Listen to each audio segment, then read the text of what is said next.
하나님 말씀은 시편 36편입니다. 저희가 전장을 보는데요, 교독해서 읽기는 1절부터 4절 먼저 교독해서 보도록 하겠습니다. 악인의 죄가 그의 마음속으로 이르기를 그의 눈에는 하나님을 두려워하는 빛이 없다 하니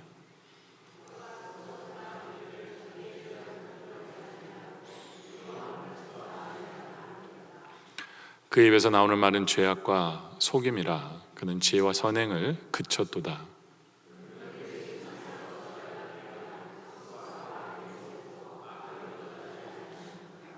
아멘. 우리가 읽은 1절부터 4절까지는요, 악인에 대하여 시편 기자가 악인은 누구인가에 대해서 말씀하고 있는 부분입니다. 그리고 이제 5절에 가서부터 5절부터 9절은 우리 하나님이 누구신가에 대해서 우리에게 알려줍니다. 그리고 10절부터 12절은 하나님이 누구신가를 바탕으로 해서 하나님께 기도하고 있는 시인의 모습을 보게 되어집니다. 그것이 시편 36편의 내용입니다. 악인에 대해서 얘기해주고 하나님에 대해서 얘기하고 그 두 가지 내용을 바탕으로 하나님께 기도하고 있는 성도의 모습을 우리가 시편 36편을 통해서 보게 되는데요, 첫째로 우리는 보게 되는 것은 악인의 모습, 죄악된 세상의 모습을 보게 됩니다. 악인들은 누구냐?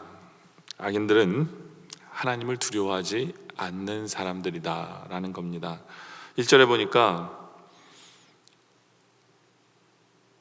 악인의 죄가 그의 마음속으로 이르기를 그의 눈에는 하나님을 두려워하는 빛이 없다 하니 라고 말씀합니다. 하나님이 자기의 죄를 모른다라고 생각을 합니다. 이들은 하나님을 두려워하지 않아요. 왜냐? 자기 죄가 드러나지 않는다고 생각하기 때문에. 그리고 혹시 자기 죄가 드러날지라도 심판받지 않을 거다라고 악인들은 생각한다. 그것이 악인이에요. 그래서 2절에 보면 그는 이렇게 얘기합니다. 그는 스스로 자랑하기를 자기의 죄악은 드러나지 아니하고 미움을 받지도 아니한다라고 얘기합니다. 마치 자기는 잘못했는데도 하늘에서 아무것도 안 할 것이다, 치지 않을 것이다, 이렇게 생각을 합니다. 근데 악인들은 어리석은 사람들입니다. 왜냐하면 어리석은 이유는 이들이 확신하는 이유가 어떤 객관적인 그런 판단에 의한 것이 아니라, 여기 보면 스스로 자랑하기를, 자기의 자랑이 판단의 기초가 된 거예요. 엄밀히 말하면 자기의 경험이죠. 내가 해봤더니 내가 죄 지었는데 괜찮았어, 오늘도 괜찮았고 내일도 괜찮았고, 그러면서 그게 자랑이 된 거예요. 그걸 바탕으로 통해서 나는 아무 일도 안 생길 거야, 안 생겨, 네? 이렇게 생각을 하는 것. 그러니까 죄를 짓는 거죠. 그것이 악인의 모습이다 라는 거예요. 그러나 성경은 분명히 우리에게 얘기하죠. 사무엘하 12장 12절에 보면 너는 은밀히 행하였으나 나는 온 이스라엘 앞에서 백주의 일을 행하리라 하셨나이다. 다윗에게 이야기한 거예요. 다윗은 은밀히 바세바와 간음을 했는데, 그리고 그의 남편 우리아를 죽였는데 하나님은 백주 대낮에 모든 사람에게 그것을 보여주겠다, 그것을 알게 하시겠다. 그렇죠? 하나님 앞에서 숨길 수 있는 죄가 아무것도 없습니다. 가인이 자기 아우 아벨을 은밀히 죽였어요. 근데 하나님은 그 아벨의 핏소리를 들으시죠. 그래서 창세기 4장 10절에 이렇게 말씀하시죠. 이르시되 내가 무엇을 하였느냐? 내 아우의 핏소리가 땅에서부터 내게서 호소한다. 하나님은 다 알고 계시고 다 듣고 계시고요, 다 보고 계십니다. 그런 악인들은 하나님 모르실 거라고 생각하고요, 그런 악인들은 아셔도 별거 아무것도 안 해질 거라 하고, 악인들은 자기네 죄악이 자랑으로 떠버리고 다닙니다. 이것이 악인의 모습이다 라는 거죠. 하나님은 다 알고 계신데, 이것은 마치 꽁이 그런다며 사냥꾼이 이렇게 잡으러 오면 막 도망가다가 꽁이 이 숯불 속에다 자기 머리를 딱 집었는데요, 뒤에 온몸은 다 보여주고 머리만 집었는데 그러니까 자기가 안 보이는 거죠. 자기가 안 보였다 그래서 제대로 숨었다라고 착각하는 그러한 모습이 악인의 모습이 아닌가. 자기는 안 보이지만 하나님은 다 보고 계시거든요. 근데 이것이 죄악된 세상의 모습이고 악인들의 모습입니다. 그렇다면 두 번째로 우리 하나님은 어떤 분이신가? 우리 하나님은 어떤 분이신가 보면요, 5절로 가죠. 36장 5절로 가면 4절 다음에요. 세 구절을 스킵해서 5절로 가게 되면요, 여호와의 주의 인자하심이 하늘에 있고 주의 진실하심이 공중에 사무쳤다라고 얘기합니다. 시인은 하나님의 성품을 얘기하면서 또 본인이 붙잡고 있는 하나님의 성품이죠. 그게 뭐냐 하면 하나님의 인자하심이에요. 하나님의 사랑하심이에요. 사랑하심. 여러분들, 우리가 송곳을 주머니에 이렇게 감추고 있으면요, 결국엔 그 송곳이 드러날 수밖에 없죠. 그렇죠? 왜냐하면 옷을 뚫고 나올 수밖에 없잖아요. 그런 거랑 마찬가지로 하나님의 인자하심은 감출 수가 없어요. 우리가 하나님을 바라보고 하나님과 함께하면 하나님의 사랑은요 늘 있어요. 마치 하늘이 우리 앞에 항상 있는 것처럼 하나님의 사랑은 늘 우리에게 있습니다. 그리고 하나님의 신실하심, 진실하심 공중에 사무쳤다. 그렇죠? 한결같은 사랑. 우리가 어느 곳에 거할지라도, 우리가 바다 끝에 거할지라도 거기 계시고, 우리가 음부의 깊은 곳에 자리를 펼지라도 반드시 찾아내시는 우리 하나님의 사랑. 인간은 실수하고 연약해서 넘어지고 또 배반한 그럴지라도 우리 하나님께서는 그의 사랑으로 우리를 찾으시죠. 그렇죠? 우리가 이 자리에 나와 있는 것도 그분의 사랑이고, 또 우리가 기도할 수 있는 이유도 사랑 때문이에요. 우리가 7번, 70번 실수하고 죄악을 저질러도 하나님은 우리를 용서해 주시고 받아주시는 그분의 인자하심, 그분이 바로 우리 하나님이시다라는 거죠. 그러면서 우리 하나님에 대해서 6절에 이렇게 말합니다. 주의 의는 하나님의 산들과 같고, 그렇죠? 산이라고 얘기합니다. 하나님의 의는 산 같다. 산이라는 것은 움직이지 않는 것을 얘기해요. 영원히 그곳에 있는 것을 시편 기자는 산으로 표현합니다. 아무리 폭풍이 치고 비바람이 칠지라도 산은 그 자리를 지키죠. 그렇죠? 하나님의 의는 흔들림이 없어요. 하나님은 항상 공평하시고 하나님의 그 잣대는, 의의 잣대는요 항상 똑같으세요. 항상 누구에게는 이렇게 주고 누구에게 그렇지 않아요. 항상 하나님의 의는 그 자리에 있다라고 얘기합니다. 그리고 하나님의 심판은 큰 바다와 같다라고 얘기합니다. 여러분들, 바다가 상징하는 건 뭘까요? 바다가 상징하는 것은 기품을 얘기해요. 그래서 그 속을 몰라요. 그게 다 이해가 안 돼요. 우리는 바닷속 깊은 곳을 다 이해를 못하죠. 그렇죠? 이해를 못해요. 하나님의 심판이 그래요. 하나님이 왜 지금 심판 안 하시는지 우리는 이해 못해요. 왜냐하면 그게 너무 오묘하기 때문에. 또 하나님 왜 지금에서야 심판하시는지 우린도 몰라요. 그 하나님이 지혜와 그 뜻이 오묘하시기 때문에 바다처럼 깊어요. 그래서 우리는 쉽게 판단해서는 안 돼요. 주의 판단은 바다처럼 깊고 오묘하기 때문에 우리는 우리 눈으로 보면서 이럴 거야 라고 판단해서는 안 되는 거죠. 그렇죠? 아무리 그 사람이 지금 잘 될지라도 잘 되는 게 아니에요. 그게 심판일 수도 있어요. 그 사람이 심판을 받을지라도 그것이 심판이 아니라 그것이 오히려 축복의 시작일 수도 있어요. 그렇죠? 왜요? 하나님의 그 심판과 판단은요 너무 깊기 때문에 우리가 아는 채 할 수도 없어요. 하나님의 지혜가 너무 오묘하기 때문에. 여러분들, 우리의 마음은 진짜 오늘도 다르고 내일도 달라요. 그렇죠? 우리의 판단 기준은, 하나님의 의는 산과 같으신데 우리는 이랬다 저랬다 합니다. 그래서 우리는 어떤 날은 천국과 지옥을 그냥 하루에도 왔다 갔다 하는 게 우리의 모습이에요. 그래서 우리는 하나님을 이해를 잘 못할 수도 있어요. 또 우리 지혜는 너무나 얕기 때문에 하나님의 그 깊이를 이해 못할 수 있어요. 그러나 우리 하나님의 의는 산처럼 변함이 없어요. 하나님의 심판과 판단은 바다처럼 깊고 높아서 오묘해서 우리는 이해할 수 없어요. 그것이 우리 하나님이에요.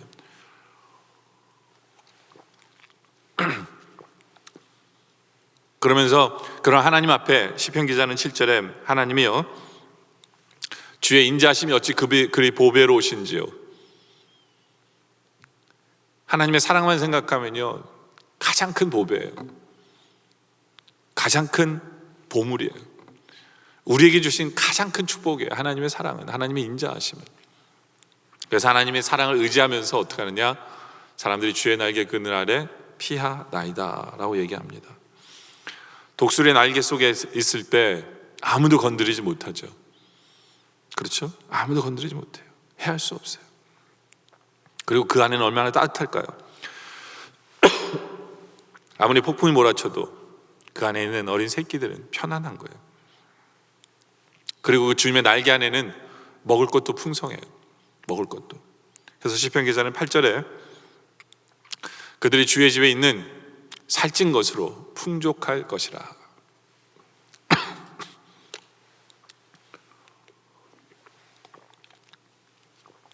풍족할 것이라. 주님께 가면요 풍성합니다. 풍족합니다.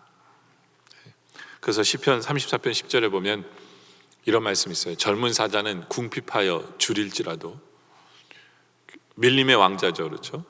사자는 힘이 있으면 뭐예요? 그래도 굶을 수 있어요. 그러나 여호와를 찾는 자는 모든 좋은 곳에 부족함이 없으리로다. 그것이 우리 하나님이세요. 풍족해요. 풍족. 또 시편 36편 8절 다시 한 번 더 보면요, 풍족할 뿐만 아니라 주께서 주의 복락의 강물을 마시게 하시리이다. 복락,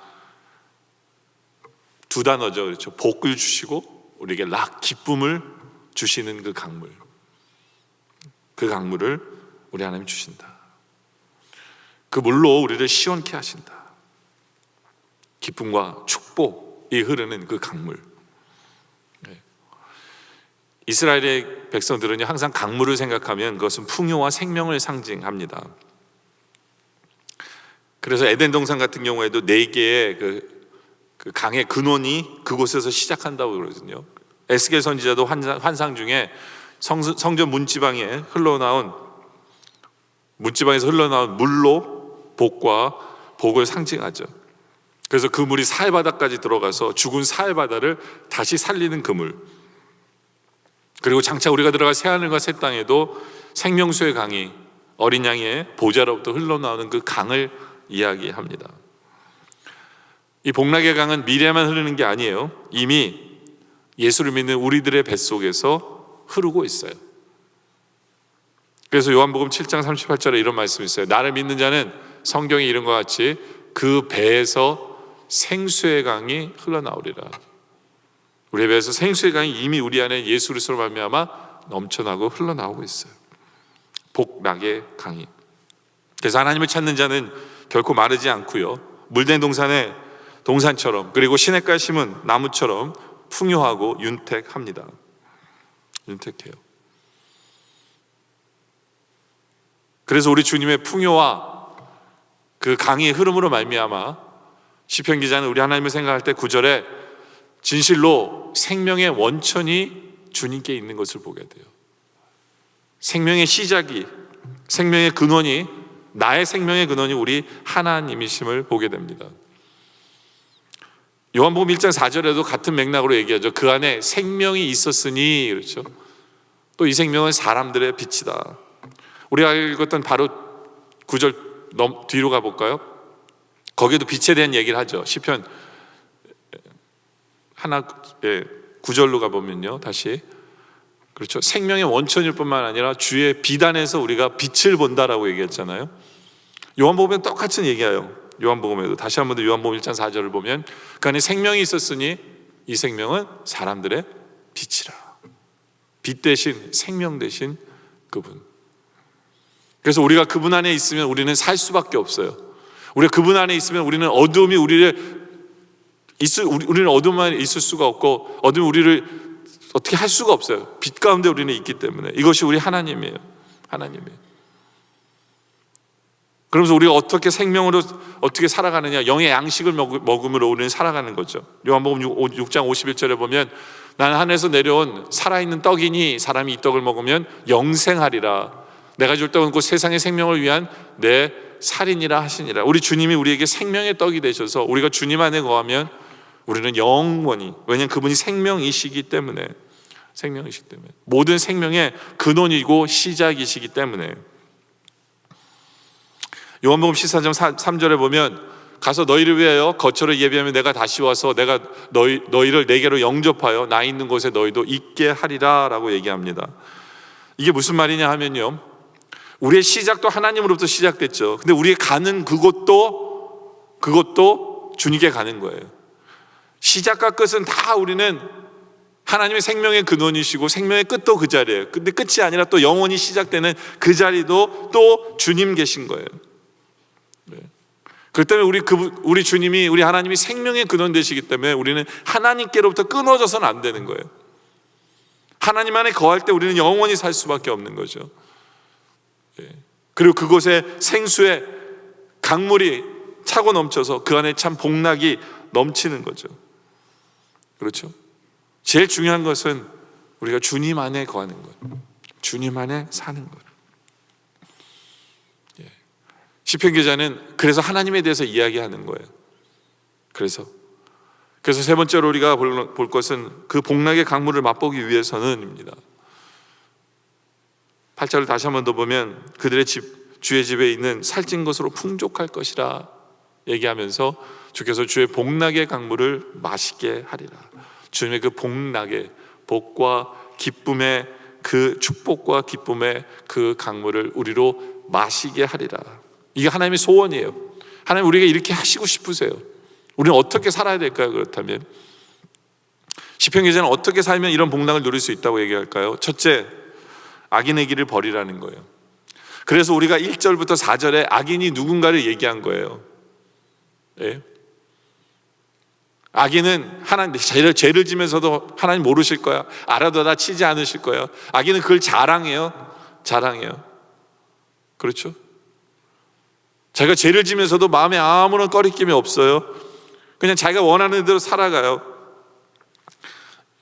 그렇게 돼서는 그 복락의 강을 누릴 수가 없기 때문에 악인이 누군지를 설명하는 거예요. 그렇게 되지 말라고, 그런 사람이 되지 말라고. 그러면서 11절에 이렇게 기도하죠. 시편 기자가 교만한 자의 발이 내게 이르지 못하게 하시며 악인들의 손이 나를 쫓아내지 못하게 하소서. 무슨 얘기예요? 그 악인들이 나와 가까이 하지 않게 해달라는 거예요. 왜냐하면 자기에게 복락의 강은 어떻게 하는지 알기 때문에 교만이나 악이나 하나님 저 상관하기 싫습니다. 왜냐하면 악을 행하는 자들은 거기서 넘어지고 엎드러지고 다시 일어날 수 없기 때문에 하나님 저는 악 싫습니다. 저 죄 싫어요. 하나님 죄를 미워하는 거예요.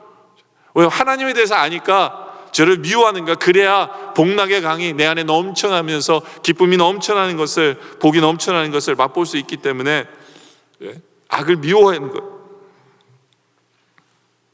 왜냐하면 조그만 악이라도 우리는 기쁨을 맛볼 수 없기 때문에 죄 문제를 안고서는 우리는 하나님을 체험할 수 없고 하나님의 빛이 가려지는 것을 체험하기 때문에 우리는 그 복락의 강을 맛보기 위해서 악을 미워하고 악을 버리는 그 삶, 이것이 우리의 소원이길 원합니다. 이것은 복락의 강을 맛본 사람만이 고르는 거예요. 그 맛을 알기 때문에 우리는 그 맛을 위해서 악을 버리는 삶을 살아가는 거죠. 이것이 우리의 모습이길 원해요. 또 두 번째로는 그러기 위해서는 하나님을 앙망해야 돼요. 하나님만을 원해야 돼요. 시편 기자는 한마디로 이거예요. 세상에 온갖 죄악이 많지만 내가 하나님만 바라보니까, 하나님만 붙드니까, 하나님이 날개 속에 있으니까, 하나님 안에 거하니까 그게 참 복이다. 그 안에 기쁨이 샘물이 넘치고 복이 넘쳐난다. 복을 받을 수밖에 없다. 그런 얘기예요. 그리고 그 안에 사랑이 넘쳐난다. 그래서 5절과 6절에 여호와의 주의 인자하심이 하늘에 있고 주의 진실하심이 공중에 사무쳤나이다. 그 하나님의 사랑이 그냥 어떻게 안 볼 수가 없는 거예요. 하나님의 사랑이 늘 그곳에 있어요. 주의 의는 하나님의 산들과 같고 주의 심판은 큰 바다와 같으니. 내가 다 이해하지 못해. 하나님이 심판하신 거 다 이해하지 못해요. 그러나 하나님의 의는 항상 그 자리에 있고요, 항상 나를 하나님의 의로 똑같이 공평하게 대해주시면서, 그러면서도 불구하고 그 안에는 하나님의 사랑이 있어요. 바로 그 주님을 앙망하는 거예요. 그래서 10절에 이렇게 기도하는 거죠. 주를 아는 자들에게 주의 인자하심을 계속 베푸시며, 그렇죠? 주를 아는 자들에게, 주님, 저 주님을 알고 싶습니다, 주님을 원합니다, 주님께 나아갑니다. 그럴 때 주님께서 계속 인자를 베풀어 주시는 하나님을 알기에 이렇게 기도하는 거예요. 마음이 정직한 자에게 주의 공의를 베푸소서. 왜냐하면 하나님의 의는 항상 흔들리지 않기 때문에, 정직하길 원하시는 하나님을 알기 때문에, 죄는 미워하고 그러나 하나님이 원하시는 삶을 살아가는 거죠. 하나님을 앙망하면서 하나님 원하시는 그 삶 속에. 왜요? 그래야 복락의 강물을 맛볼 수 있기 때문에. 그래서 세 번째로는 주의 날개 그늘 아래 살아야 해요. 살아야 합니다. 7절에 아까도 읽은 것처럼 하나님이여 주의 인자하심이 어찌 그리 보배로우신지요. 사람들이 주의 날개 그늘 아래 피하나이다. 주의 날개 그늘 아래 피한다. 여러분들 이런 구절을 읽으면 여러분들 한번 상상을 한번 해보세요. 아주 거대한 날개가 여러분을 품고 있어요. 그래서 아무리 비바람이 몰아치고 막 해도 나는 따뜻하고 안전한 거예요. 나는 안전한 거예요. 아무리 악행하는 자들이 나를 넘어뜨리려고 할지라도, 아무리 나의 원수들이 나를 해하려고 할지라도 그 날개 안에서, 근데 우리가 그 날개를 사모해야 돼요. 주님의 품에 안기기를 소원해야 돼요. 주님의 품에 안기기를 소원해야 돼요. 그냥 주님의 날개 속에 거해야 돼요. 교만해서는 안 돼요. 내가 뭔가를 할 수 있을 거라고 생각하면 우리는 주님의 날개들을 벗어나는 거예요. 그래서는 안 되죠. 우리가 찾아가야 돼요. 여러분들 공중에 나는 새들이요, 공중에 나는 새들이 자기가 높이 날을 수 있다고 해서 대기권을 벗어나면요 그냥 바로 떨어져 죽는 거예요. 그렇죠? 우리도 마찬가지예요. 우리는 주의 날개 안에 거할 때 우리는 사는 거죠. 내가 내 스스로가 뭔가를 한다고 높이 올라가면 우리는 떨어질 수밖에 없어요. 떨어질 수밖에 없는 거예요. 그래서 시편 기자는 하나님을 너무 많이 알기 때문에, 잘 알기 때문에 이것만이 하나님의 복락의 강물을 마실 수 있다라는 것을 아는 사람이에요. 아는 사람. 여러분들 우리는 그 복락의 맛을 볼 줄 아는 우리들이길 원합니다. 그래서 죄는 미워하기를 원해요. 그리고 하나님을 바라고 하나님을 알기를 원하고 하나님 날개 속에 거하기를 원하고 겸손히 주님만 찾고, 그래서 그 맛을, 그 복락의 강물의 맛을 볼 수 있는 우리들이기를 원합니다. 이제 말씀 결론을 내리죠. 이 시편 36편은요 그 시편 1편과 비교가 되는 부분이 있어요. 왜냐하면 복락의 강물을 마시는 내용과, 그리고 시편 1편에는 의인은 시냇가에 심은 나무가 되잖아요. 그 강물에 심기운 나무, 같은 맥락인데 다른 부분은 뭐냐면, 다른 부분은 시편 1편은 의인은 이라고 먼저 시작을 하고 있고요, 그러나 시편 36편은 악인은 먼저 시작해요. 악인에 대해서 묘사를 하고 있어요. 왜요? 죄는 피해야 하기 때문에, 죄는 미워해야 하기 때문에, 그것이 그 강물의 맛을 볼 수 있는 유일한 길이기 때문에, 죄는 미워해야 되기 때문에 시편 기자는 죄를 먼저 등장시키고 있습니다. 그러면서 8절과 9절을 다시 한 번 더 보면요, 이 안에 우리가 원하는 게 다 있어요. 이 8절과 9절 안에, 그죠? 그들의 주의 집에 있는 살찐 것으로 풍족이라는 단어가 나오죠. 풍족. 그리고 주께서 주의 복락, 축복과 복과 기쁨, 그리고 생명, 9절에 보면 생명, 그리고 주의 빛 안에 우리가 빛을 보리다. 이 모든 것을 하나님 우리에게 주시려고 준비해 놓고 계시다라는 거죠. 내단이 넘치나이다라는 고백을 할 수 있도록 주님께서는 우리에게 이 모든 것을 예비해 놓으시고 준비해 놓으시고 쏟아 부어주기를 원하신다라는 것이죠. 그런데 우리는 이 생각을 해봐야 돼요. 나는 왜 이것을 원하는 것일까? 왜 나는 풍족하기를 원하고, 왜 나는 기쁘기를 원하고, 왜 나는 생명이 있기를 원하나? 왜 나는 주의 비단에 거하기를 원하나? 왜 우리는 이 모든 것을 원하고 있습니까? 이 질문이 제일 중요한 질문 중에 하나예요. 그 노맨 맨스맨이라는 그 사람은 이런 얘기를 해요. 어둠으로써 우리는 생계를 유지하지만 우리는 다른 사람에게 뭔가를 줌으로 우리는 제대로 된 인생을 살아간다라고 이야기를 합니다. 여러분들, 우리의 목표는 단지 기쁨을 누리는 것이 우리의 목표는 아니에요. 하나님께서 우리에게 주신 것을 누리는 것이 목표가 아니에요. 왜 하나님은 이 복락의 강물을 물로 표현했을까요? 물로. 왜?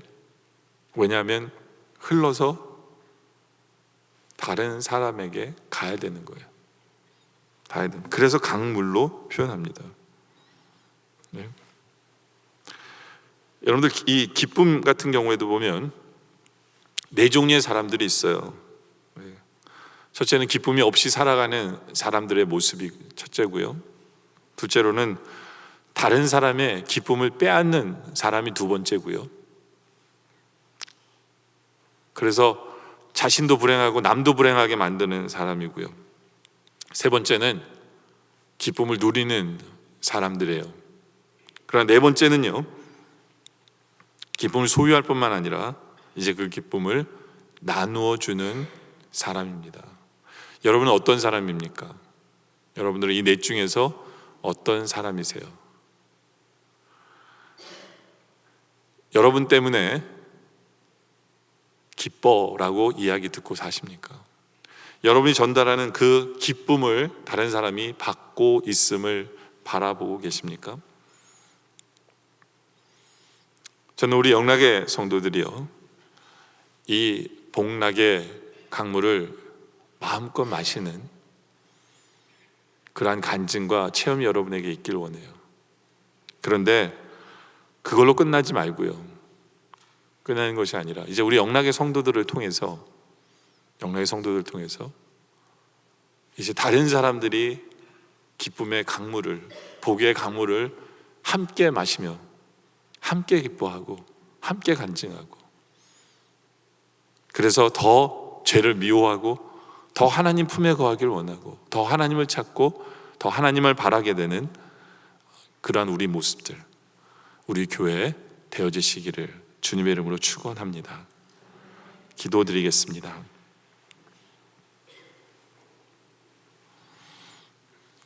아버지 하나님, 우리에게 풍족함을 우리 앞에 준비해 놓으시고 우리에게 복락의 기쁨을, 그 기쁨과 복의 강물을 준비해 놓으시고 생명을 우리 앞에 준비해 놓으시며 빛을 우리 앞에 준비해 놓으신 그 주님의 인자하심을 바라봅니다. 이미 하나님께서는 우리에게 그 모든 것을 주셨는데 우리가 누리지 못하는 이유가 뭔지를 제대로 깨달아 알게 하시고, 그것은 바로 죄 때문임을 우리가 알게 하시며 행해야 될 선을 행하지 않는 그러한 죄악된 우리의 모습임을 보면서 회개하고, 우리는 더 주님을 찾으며 주님을 앙망하고 주님의 날개 안에 거하기를 소원하며 주님께 나아감으로 말미암아 주님께서 마련하신 그 복락의 강물을 마음껏 마시는, 그 속에 빠져서 누리는 우리의 모습 되게 하여 주시옵소서. 그러나 누리는 것으로 끝나지 않게 하시고 이제는 함께 마시게 하여 주시옵소서. 그 강물이 우리 옆으로 흘러 넘쳐서 함께 마시고 함께 누리고 함께 주님을 높이며 함께 하나님의 영광을 드러내고, 그리고 더 많은 사람들이 복락의 강물을 마실 수 있는 도구로 우리를 사용하여 주시옵소서. 아버지 하나님, 다른 아무것도 필요 없습니다. 주님만 원합니다. 주님 안에만 거하기를 소원합니다. 주님의 인자하심 속에 주님의 사랑에 붙들리며 마음껏 맛보는 우리의 삶이 되기를 소원합니다. 붙잡아 주시옵소서. 예수님의 이름으로 기도드립니다. 아멘.